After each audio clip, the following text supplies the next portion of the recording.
Hi, I'm Jesse Hilbert. Hi, I'm Charlie Herbert. And welcome to Arthropod Adventures. Episode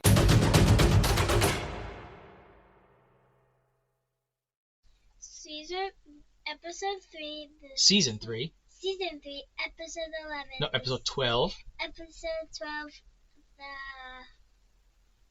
Rainbow Roller. Today's arthropod can be found near a great pile of scat, Charlie. Now, they may prefer the plop of larger pasture animals, but they can be found on other browner fields. And then what do we always say? Can you guess what it is?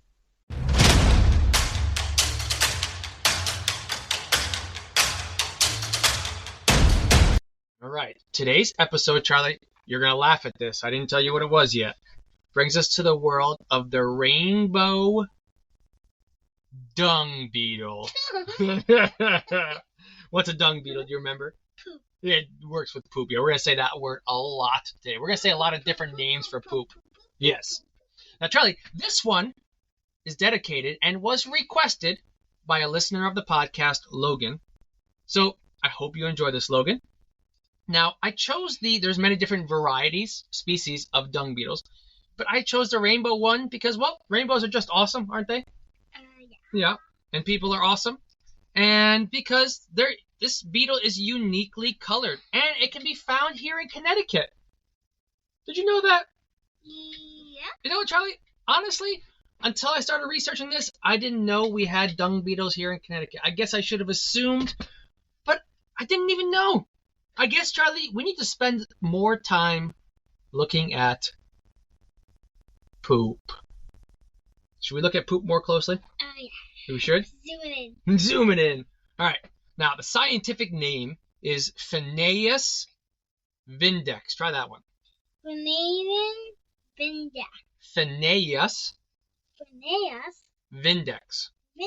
Yes. Now, the genus Phaneus comes back to mythology, Charlie, and I love mythology. What do you got to tell me? Yes. How many times do you think you'll say poop in this episode? I think we're already double digits. 1,000, I agree. So its genus comes back to mythology, which happens many times in this podcast. And I don't know. Okay, now it goes back to the Greek god Apollo, Charlie, who you may or may not know for our listeners, and you, Charlie, I don't think you know. Apollo is the god of the sun. And the name Phaneus derives from one of his epithets, or phrases that were often used in place of his name, and it means bringer of light, which I think is a pretty baller name, right? Yeah. And it's probably, I'm going to guess the name came from the reflective nature of the beetle's exoskeleton, but I'm just spitballing ideas here, you know? And its species name, vindex, comes from Latin origins and means defender. Now, I have to say, this might be one of my favorite etymologies that we've come across here on Arthropod Adventures. Bringer of light and defender together is a pretty awesome name, right? You think so? Yeah. Yeah? You were going to say maybe. You're funny. Now, the rainbow dung beetle, yeah, it may not be the largest beetle in the world, but as a full-grown adult, it can be anywhere from a half an inch to 7/8 of an inch long. You know, it's about, a knuckle to knuckle on your finger. And what they lack for in size, as we've alluded to, they make up for in appearance, Charlie. Do you know what appearance means? Do you? No. Appearance means how they look. Now, both males and females have spectacular colors. I can't stress this enough. Yeah. Poop. You crack me up. So both males and females have spectacular colors, but the males tend to be brighter and more vibrant in colors than the females, although the female colors are beautiful too. And where can people find amazing pictures? In our... Where do we find them? Everywhere. In our show notes. Wow. Right? Charlie, this part is kind of awesome. The male has a wonderful horn adorned on top of its head. The horn, honest, and what we call the pronotum, which we talked about last episode, kind of looks like a frill, and it really gives me a Triceratops vibes. Are you familiar with the Triceratops? The dinosaur with the 3 horns and the big frill? Yeah. So this beetle really gives me the Triceratops vibes. So if you look at the picture of this, I think maybe you'll agree. It's just missing, 2 additional horns. It just has the 1. Now, the pronotum, if you don't remember, I don't know. So, if you don't remember from last week, or if you haven't listened to last week, go back and do that. We did talk about the pronotum there. And it's the plate covering the top part of its thorax. Okay, and what else does it do? It protects the animal's thorax. Yeah. And it's a metallic red and a little bit of bronze in color. But in the males, it's a little bit more pronounced and extends upward. But in the females, not so much, and it's kind of flat. And the elytra, or the hard wing coverings, are metallic green color, and they're just striking beetles. Now, in course with learning new things, males can either be a major or a minor morph, Charlie. Which one sounds bigger, major or minor? Major? Yeah, majors are bigger and typically have larger horns, and the minor morphs have a smaller body and a smaller horn. We're taking a brief break from the show to share some excitingness. I know it's not a real word, but excitingness about a brand that we are working with called Dead Bird EcoWear. And it's more than just a clothing brand. Dead Bird EcoWear is a movement committed to restoring the earth. And as a proud veteran-owned business, they dedicate a portion of every purchase to global tree planting initiatives. Wear the change you want to be and wear the change you want to see, and make a positive impact with every outfit.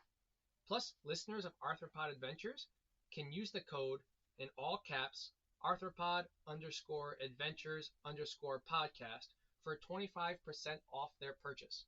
So join us in supporting sustainability and our veterans. Shop Dead Bird EcoWear. Now, they have 6 legs, like insects do, right? Insects have 3 body parts. What are they? You gotta say it so people can hear you. Head, thorax, abdomen. That's right, and insects have 6 legs, but our beetle here has a specially adapted front pair of legs, which are thick and wide and really help it dig and move around dung. Mm-hmm. Yeah. Just go ahead. I know you want to say it. I see it in your face. Poop, poop, poop, poop, poop, poop. Now, it is this dung moving ability that makes them such an important player in the ecosystem. But they are more than truly moving it because they need to. Nope, that's not what I meant to say. That's what I wrote. That's not what I meant to say. I meant to say it might be helpful to their environment, but that's not why they're moving it. They're moving it not to help us, but because they need it. You see, the beetles want the waste for their young, not on top of eating it, right? Yeah. So the male and female will dig this tunnel under the pile of excrement that they want. And apparently, Charlie, fragrance means smell, right? Mm-hmm. The fragrance of the poo plays a factor here. Certain dung beetles go for certain fragrances from the poo based on what the animal eats. Poop, poop, poop, poop, poop. Now, once they have tunneled under, a ball of dung can be created and rolled. And I found a great article here written by Thomas Paris and Baruch Rode and Philip E. Kaufman. And I apologize if I said your names incorrectly, but your article all about the dung beetle was extremely helpful in this research. And they explained that, and I quote, "The brood ball," which is the big ball of dung, "is made underneath the dung pat. The brood ball consists of moist dung coated with soil to serve as food for the larva and young adult. The ball of the dung is pulled into the tunnel a few centimeters below ground and formed into broods or feeding balls. The tunnels are filled with loose soil to protect the brood ball at the bottom of the tunnel, end quote. So they were amazing, did us great research, and we're really helpful and happy for it, and glad that they did that, and we appreciate it. And you can find the link to that resource in our show notes. And they actually have an amazing pictograph of the tunnels under a dung pat that they put up there, and it's fantastic. Now, Charlie, the world tends to view dung or poop in a negative light. Not a lot of people like poop. And I like to tell my students all the time, do you know what makes the world go round? Go ahead, say it. Poop. Poop makes the world go round. And the dung beetle, Charlie, truly shows this.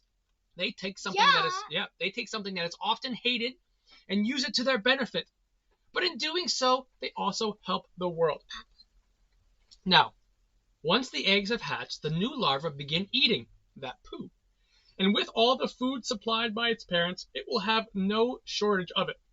It will molt a couple of times before it eventually pupates within the dung ball. Once the pupation is finished, we will have the adult beetle, which will consume whatever food is left in the tunnel, and it will eventually emerge to continue the life cycle.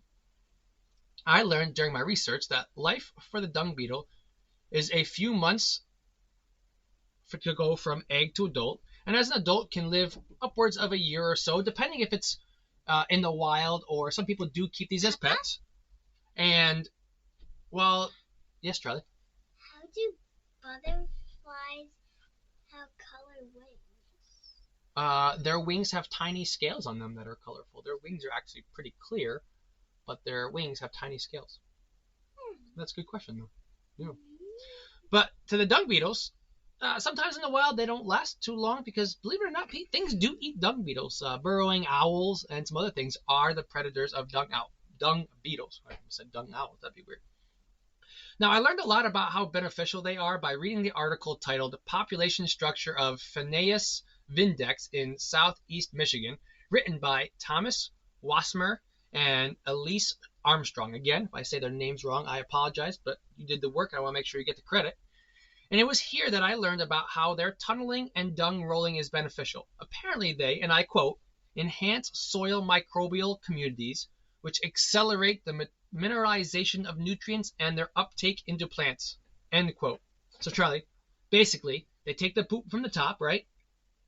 From like a cow or something like that. And they put it in the ground, and that poop breaks down in the soil and gives us better dirt. And their tunnels help aerate or let air into the ground. And all of this is super beneficial for plants. Isn't that amazing? Yeah. Now, it makes me so happy that the dung beetle does so much. Now, for those of you who are not a fan of poop, it takes it off the surface of the earth and underground, which is beneficial because of all the bad parasites and worms that do thrive in poop are now not going to be found on the surface and will be found underneath.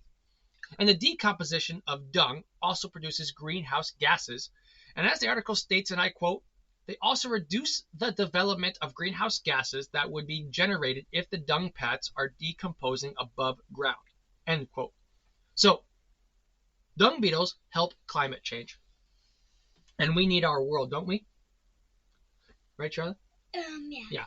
So the next time you think you find yourself in a pasture, I don't know why I said think. Next time you find yourself in a pasture, maybe find a plop of poo and give it a close look, and maybe you'll see a hard-working dung beetle.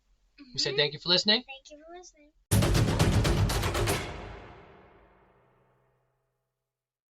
We hope you enjoyed today's episode, right, Charlie? Yeah. If you have an arthropod you would love to hear about, want to tell us what you think about the show, or found one of our mistakes, send us an email at arthropodadventurespodcast@gmail.com.